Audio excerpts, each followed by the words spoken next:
24/7/2025 அமாவாசை அன்னைக்கு இதை நீங்கள் செய்யுங்க. அவங்க எந்த தொலைவில் இருந்தாலும் சரி இழுத்துட்டு வந்து உங்கள் காலடியில் சரணடைய வைக்கும்.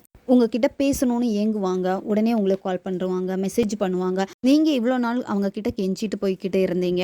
இனிமே இதை நீங்கள் செஞ்சு பாருங்கள். அவங்க தான் உங்கள் பின்னாடி கெஞ்சுவாங்க. அவங்க நேரத்தில் நீங்கள் செய்யணும் அப்படின்னா நைட்டு நீங்கள் 10 மணிக்கு மேலே தான் இந்த மெத்தடை நீங்கள் செய்யணும். உங்களுக்கு தேவைப்படுறது ஒரு கண்ணாடி கிளாஸ் வந்து தேவைப்படும். கண்ணாடி கிளாஸ் தான் நீங்கள் இதில் பயன்படுத்தணும்.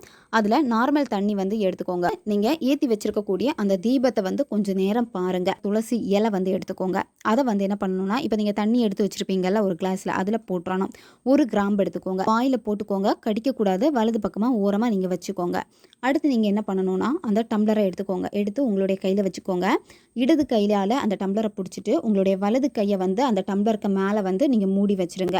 மூடி வச்சுட்டு உங்களுடைய கண்களை மூடிட்டு நீங்கள் அந்த நபரை நினச்சிக்கிட்டே இந்த மந்திரத்தை நீங்கள் சொல்லணும். ரொம்பவும் எளிமையான ஒரு மந்திரம் தான். அவங்களுடைய பேரை சொல்லிட்டு வஷி வஷி இந்த மந்திரத்தை நீங்கள் சொல்லணும். அப்புறம் அந்த தண்ணியை நீங்கள் குடிச்சிருங்க. துளசி இலையை வந்து நீங்கள் வந்து உங்களுக்கு பிடிக்கும் அப்படின்னா நீங்கள் சாப்பிட்ருங்க. அது வந்து இனிக்கும் அந்த தண்ணி. அதுலேயே உங்களுக்கு தெரியும் இது உங்களுக்கு வேலை செய்யுமா வேலை செய்யாதா அப்படின்னு சொல்லிட்டு. கண்டினியூவாக நீங்கள் வந்து 21 நாட்கள் வந்து ஃபாலோ பண்ணுங்கள்.